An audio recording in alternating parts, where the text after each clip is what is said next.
Hello అండి, అందరికీ నమస్కారం. ఈరోజు మనం మౌన వాగ్దానం అనే కథలోని ఎపిసోడ్ 5 కొత్త మలుపు చూద్దాం.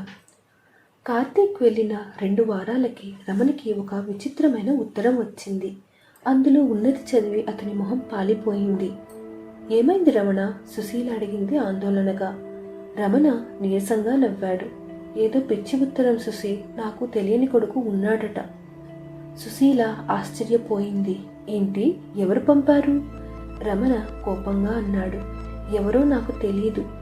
మన పెళ్లికి ముందు నాకు మరొక అమ్మాయితో సంబంధం ఉందని, ఆ సంబంధం వల్ల పుట్టిన కొడుకు ఇప్పుడు నన్ను కలవాలనుకుంటున్నాడని రాశారు.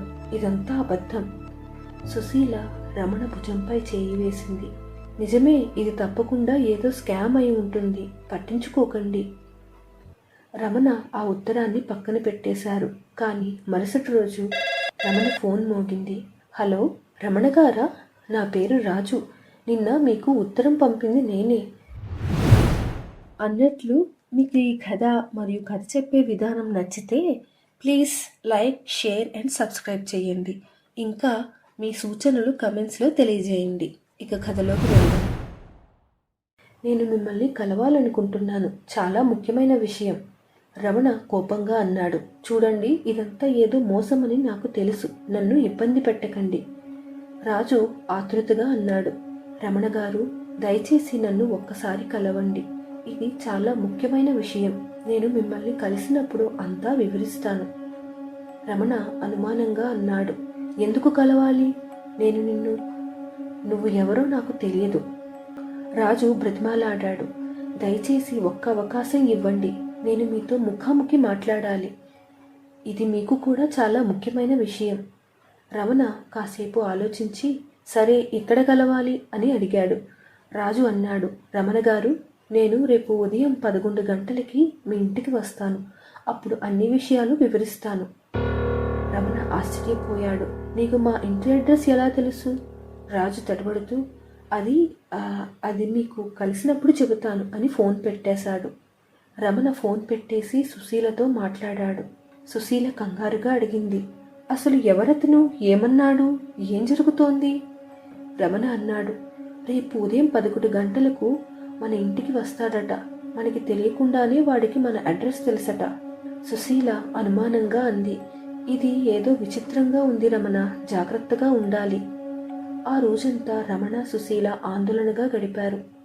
మరుసటి రోజు ఉదయం ఖచ్చితంగా 11 గంటలకు వారి ఇంటి గేటు వద్ద ఒక కారు ఆగింది. ఒక 40 ఏళ్ల వ్యక్తి దిగి వచ్చాడు. రమణ, సుశీల ఇద్దరూ ఉత్కంఠంగా తలుపు తీశారు. నమస్కారం అన్నాడు ఆ వ్యక్తి. నేను రాజుని. రండి, రమణ అన్నాడు. అతని కంఠం వణుకుతోంది. వారంతా లోపలికి వెళ్లారు. రాజు వెనుక మరొక వ్యక్తి కూడా ఉన్నాడు. ఇతను నా స్నేహితుడు మోహన్, రాజు పరిచయం చేశాడు. రమణ, సుశీల కూర్చున్నారు కంగారుగా, అయోమయంగా. రమణ గారు, రాజు మొదలుపెట్టాడు. మీరు నా తండ్రి కాదు, కానీ మీ సహాయం కావాలి. రాజు వివరించాడు. రమణ గారు, నిజానికి మా తాతగారు మీ తాతగారితో కలిసి వ్యాపారం చేసేవారు. వారిద్దరూ కలిసి కొన్ని భూములు కొన్నారు. వారిద్దరికీ ఆ భూములపైన సమాన హక్కులు ఉన్నాయి. కానీ ఏదో కారణంగా వారి మధ్య గొడవ వచ్చి భాగస్వామ్యం విడిపోయింది. అప్పుడు ఆ భూములను విభజించుకోవడానికి ఒప్పుకున్నారు. మా తాతగారు తన డైరీలో రాసిన దాని ప్రకారం ఆ భూముల విభజన పత్రాలు మీ తాతగారి వద్ద ఉన్నాయి. అవి మీ ఇంట్లో ఎక్కడో ఉండవచ్చు. ఆ పత్రాలలో ఏ భాగం మాది, ఏది మీది అనే వివరాలు ఉంటాయి. మేము రెవెన్యూ ఆఫీసులో ప్రయత్నించాం, కానీ ఏ భాగం ఎవరిదో ఆన్లైన్లోకి ఎక్కలేదు. పాత రికార్డులన్నీ డిజిటలైజ్ కాలేదని చెప్పారు. మాకు ఆ పత్రాలు దొరికితే మేము రెవెన్యూ ఆఫీసులో సరిగ్గా నమోదు చేయించుకోగలం. మా వాటాని స్పష్టంగా నిర్ధారించుకోగలం. సుశీల అనుమానంగా అడిగింది. మరి ఈ అబద్ధపు ఉత్తరం ఎందుకు? రాజు సిగ్గుపడ్డాడు. క్షమించండి, మీరు సహకరించరేమోనని. రమణ కోపంగా లేచాడు. ఇదంతా అస్సలు నమ్మశక్యంగా లేదు. బయటకు వెళ్ళండి. ఒక్క నిమిషం రమణ గారు, రాజు అన్నాడు. ఆ పత్రాలు మాకు చాలా ముఖ్యం. దయచేసి ఆలోచించండి. అందులో మీకు కూడా భాగం ఉంటుంది కదా. రమణ ఆగాడు. సుశీల వైపు చూశాడు ప్రశ్నార్థకంగా. సుశీల పెదవి విరిచింది. మీ ఇష్టం రమణ, కానీ జాగ్రత్త. రమణ ఆలోచించాడు. సరే, కానీ మొదట కార్తీక్కి చెబుతాం. వాడి సలహా కూడా తీసుకుందాం. రాజు మోహన్ వెళ్ళిపోయాక రమణ కార్తీక్కి ఫోన్ చేశాడు. కార్తీక్ వినగానే ఆందోళన చెందాడు. నాన్న, వాళ్ళని నమ్మకు. నేను రేపే బయలుదేరుతున్నాను. నేను వచ్చే వరకు ఏమీ చెయ్యకు. మరుసటి రోజు ఉదయం రమణకి కార్తీక్ నుంచి ఫోన్ వచ్చింది. నాన్న, నాకు వెంటనే రావడం కుదరదు. ఆఫీసులో ముఖ్యమైన మీటింగ్ ఉంది. కనీసం 3 రోజులు పడుతుంది. రమణ గట్టిగా అన్నాడు. లేదు కార్తీక్, నువ్వు రావద్దు. నేను దీన్ని హ్యాండిల్ చేయగలను. నీకు కుదరదని నాకు తెలుసు. కార్తీక్ సందేహంగా అన్నాడు. నిజమేనా నాన్న? మీరు ఖచ్చితంగా ఓకేనా? రమణ నవ్వాడు. అవును నాయనా, నేను ముసలివాడినేమో కానీ పిచ్చివాడిని కాదు. మీ అమ్మ కూడా ఉంది నాతో. మేము కలిసి దీన్ని ఎదుర్కొంటాం. కార్తీక్ ఊపిరి పీల్చుకున్నాడు. సరే నాన్న, కానీ ఏమైనా అయితే వెంటనే నాకు ఫోన్ చేయండి. తప్పకుండా, రమణ హామీ ఇచ్చాడు. ఫోన్ పెట్టేసిన తర్వాత సుశీల అడిగింది. ఏమన్నాడు కార్తీక్? రమణ జరిగింది చెప్పాడు. వాడికి రావద్దని చెప్పాను. మనమే దీన్ని ఎదుర్కొందాం. సుశీల ఆశ్చర్యపోయింది. నిజంగానా? మరిప్పుడు మనం ఏం చేయాలి? సుశీల కొద్దిసేపు ఆలోచించి అంది. రమణ, నాకు ఆలోచన వచ్చింది. రమణ ఆసక్తిగా అడిగాడు. ఏంటది? సుశీల వివరించింది. మన పాత పత్రాల్లో మన ఊరిలో ఉన్న వేరే భూమికి సంబంధించిన పత్రం ఉంది కదా, అది తీసుకుని రాజుకు చూపిద్దాం. అది మీరు చెప్పిన భూమి పత్రమేనా అని అడుగుదాం. రమణ కళ్ళు వెలిగిపోయాయి. అద్భుతమైన ఆలోచన సుశీ. ఒకవేళ రాజు నిజంగానే మన తాతగారితో వ్యాపారం చేసిన వ్యక్తి మనవడైతే అతను ఆ భూమిని గుర్తుపట్టగలడు. లేకపోతే? సుశీల నవ్వింది. అవును, అతను మోసగాడైతే ఆ పత్రాన్ని చూసి అదే మనం వెతుకుతున్న పత్రం అని చెప్పేస్తాడు. రమణ ఉత్సాహంగా లేచాడు. చాలా బాగుంది. నేను ఇప్పుడే ఆ పత్రం వెతుకుతాను. మనం దాన్ని సిద్ధం చేసి ఉంచుదాం. కొద్దిసేపటికి రమణ ఆ పత్రంతో తిరిగి వచ్చాడు. ఇదిగో దొరికింది, కానీ అసలు పత్రాల్ని చూపించడం మంచిది కాదు. సుశీల అంగీకరించింది. నిజమే, మనం దీన్ని జెరాక్స్ కాపీ తీయించుదాం. రమణ తల ఊపాడు. అవును, నేను ఇప్పుడే వెళ్ళి జెరాక్స్ తీయించుకొని వస్తాను. అలాగే ఆ పత్రంలో ఉన్న కొన్ని వివరాలు మసకబారేలా చేయమని చెబుతాను. దాంతో వాళ్ళకి ఏమీ అనుమానం రాదు. సుశీల సంతోషంగా అంది. చాలా బాగా ఆలోచించారు. రమణ జిరాక్స్ షాపుకి వెళ్ళి పత్రం కాపీ తీయించుకొని కొన్ని వివరాలు మసకబారేలా చేయించి తిరిగి వస్తాడు. వారిద్దరూ ఆ జిరాక్స్ కాపీని పరిశీలించారు. రమణ అన్నాడు. ఇది చాలా బాగుంది. ఇప్పుడు నేను రాజుకి ఫోన్ చేసి రేపు రమ్మని చెబుతాను. మనం ఈ పద్ధతితో వాళ్ళని పరీక్షించవచ్చు. రమణ రాజుకి ఫోన్ చేశాడు. రాజు, మేము మీతో మాట్లాడటానికి సిద్ధంగా ఉన్నాం. రేపు ఉదయం 11 గంటలకి మా ఇంటికి రండి. రాజు సంతోషంగా అన్నాడు. చాలా ధన్యవాదాలు రమణ గారు, మేము తప్పకుండా వస్తాం. ఫోన్ పెట్టేసిన తర్వాత రమణ, సుశీల ఇద్దరూ తమ ప్లాన్ గురించి మరోసారి చర్చించుకున్నారు. రమణ అన్నాడు. సుశీ, నువ్వు ఏమీ మాట్లాడకు. నేను వాళ్ళతో మాట్లాడుతూ ఉంటాను. నువ్వు వాళ్ళ మాటలు ముఖాలు గమనించు. సుశీల తలూపింది. సరే, నేను జాగ్రత్తగా గమనిస్తాను. మరుసటి రోజు ఉదయం సరిగ్గా 11 గంటలకు రాజు, మోహన్ వచ్చారు. రమణ వాళ్ళని లోపలికి ఆహ్వానించాడు. రండి, కూర్చోండి, రమణ అన్నాడు. అందరూ కూర్చున్నాక రమణ మాట్లాడటం ప్రారంభించాడు. రాజు, మీరు చెప్పిన విషయాల గురించి మేము ఆలోచించాం. నిజానికి నేను కొన్ని పాత పత్రాలు వెతికాను. ఇదిగో, ఇది నాకు దొరికింది. రమణ జిరాక్స్ కాపీని రాజుకి అందించాడు. ఇది మీరు చెప్పిన భూమికి సంబంధించిన పత్రమేనా? రాజు ఆ పత్రాన్ని తీసుకుని జాగ్రత్తగా చూడసాగాడు. అతని ముఖంలో కొద్దిగా గందరగోళం కనిపించింది. మోహన్ కూడా ఆసక్తిగా ముందుకు వంగి చూడసాగాడు. రాజు కొంతసేపు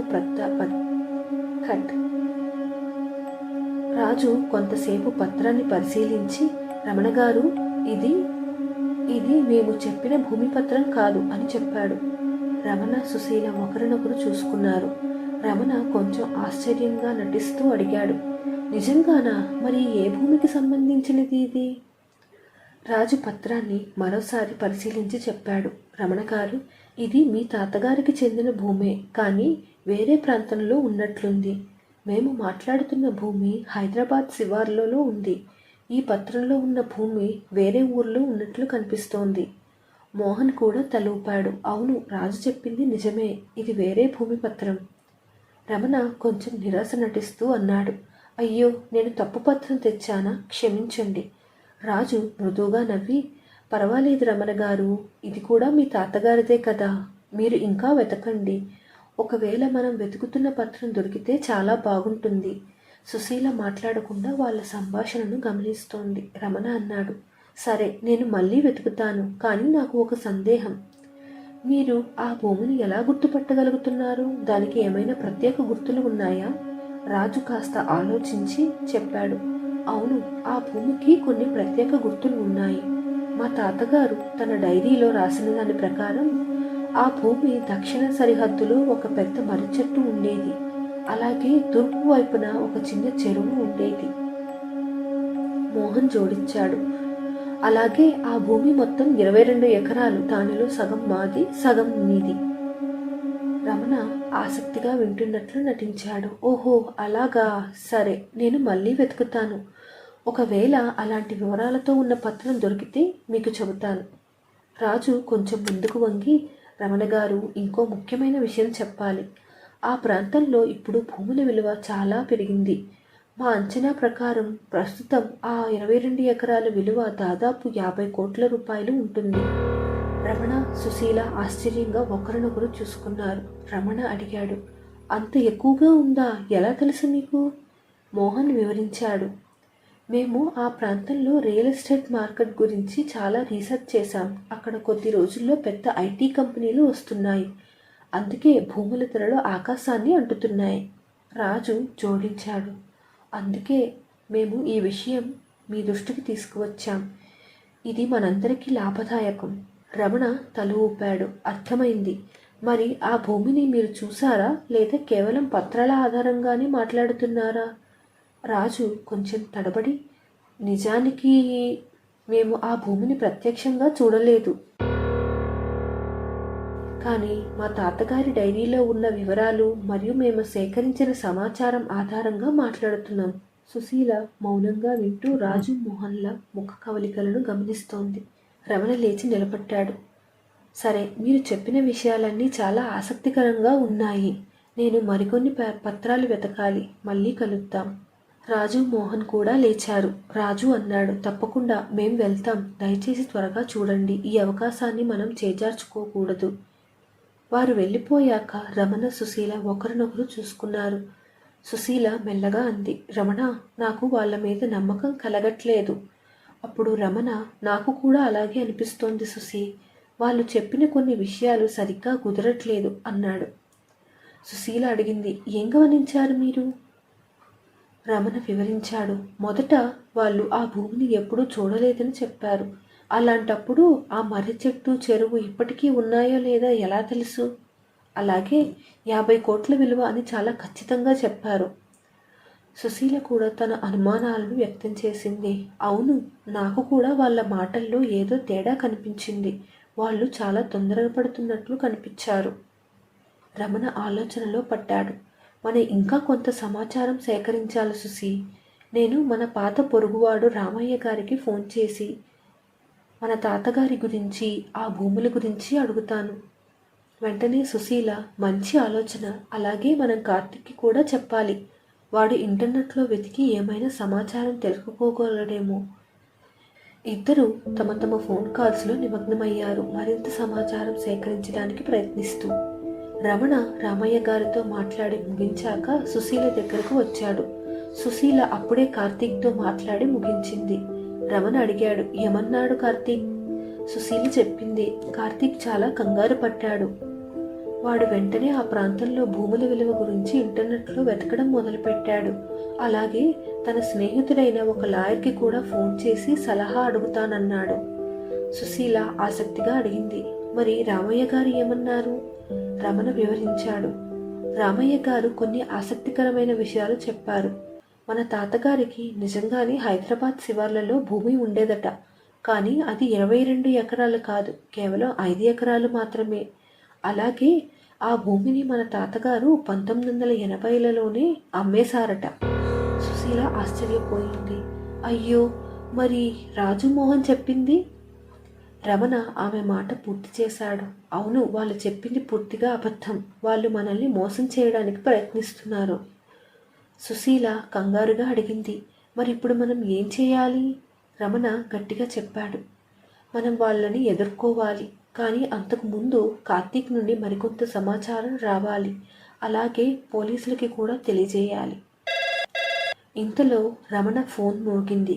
కార్తీక్ నుంచి కాల్. రమణ ఫోన్ ఎత్తి, హలో కార్తీక్, ఏం కొనుక్కున్నావు అని అడిగాడు. కార్తీక్ ఆందోళనగా చెప్పాడు. నాన్న, నేను చాలా విషయాలు కనుక్కున్నాను. మీరు చెప్పిన రాజు మోహన్ల గురించి ఇంటర్నెట్లో వెతికాను. వీళ్ళిద్దరూ గతంలో కూడా ఇలాంటి మోసాలు చేసినట్లు ఆధారాలు దొరికాయి. రమణ ఆశ్చర్యపోయాడు. నిజమా? ఏం తెలిసింది? కార్తీక్ వివరించాడు. వీళ్ళు గత 2 ఏళ్లలో కనీసం 3 కేసుల్లో ఇలాంటి స్కామ్లు చేసినట్లు ఆరోపణలు ఉన్నాయి. పాత భూములు, వాటి యజమానుల వారసులకి వెతికి నకిలీ పత్రాలతో మోసం చేస్తున్నారు. కానీ ఎవరూ పోలీసులకి ఫిర్యాదు చేయలేదు. రమణ ఫోన్లో మాట్లాడసాగాడు. కార్తీక్, మరి ఇప్పుడు మనం ఏం చేయాలి? కార్తీక్ దృఢంగా చెప్పాడు. నాన్న, మీరు వెంటనే పోలీస్ స్టేషన్కి వెళ్ళి ఫిర్యాదు చేయండి. నేను నా లాయర్ స్నేహితుడితో మాట్లాడాను. అతను కూడా ఇదే సలహా ఇచ్చాడు. అలాగే రాజు మోహన్లకి ఫోన్ చేసి రేపు మళ్ళీ రమ్మని చెప్పండి. పోలీసులు వాళ్ళని పట్టుకోవడానికి మంచి అవకాశం. ఫోన్ పెట్టేసిన తర్వాత రమణ సుశీలతో అన్నాడు. సుశీ, నేను ఇప్పుడే పోలీస్ స్టేషన్కి వెళ్తాను. నువ్వు ఇంట్లోనే ఉండు. నేను వచ్చాక రాజుకి ఫోన్ చేసి రేపు రమ్మని చెబుతాను. రమణ పోలీస్ స్టేషన్ నుంచి తిరిగి వచ్చాడు. అతని ముఖంలో కొంత ఉత్సాహం కనిపించింది. సుశీల ఆతృతగా అడిగింది. ఏమైంది రమణ? పోలీసులు ఏమన్నారు? రమణ కూర్చుంటూ చెప్పాడు. పోలీసులు చాలా సీరియస్గా తీసుకున్నారు సుశీ. వాళ్ళు ఇప్పటికే రాజు మోహన్ల గురించి కొంత సమాచారం సేకరించారు. నిజంగానే వాళ్ళిద్దరూ మోసగాళ్లే. ఇలాంటి కేసులు చాలా ఉన్నాయట. సుశీల ఉలిక్కిపడింది. అయ్యో, మరి ఇప్పుడు? రమణ ధైర్యంగా చెప్పాడు. పోలీసులు ఒక ప్లాన్ చెప్పారు. నేను రాజ్కి ఫోన్ చేసి రేపు మధ్యాహ్నం రమ్మని చెప్పాలి. వాళ్ళు వచ్చినప్పుడు పోలీసులు కూడా వస్తారు. సుశీల కొంచెం భయపడుతూ అడిగింది. మన ఇంట్లోనా? అది ప్రమాదం కాదా? రమణ ఆమె భుజం తట్టాడు.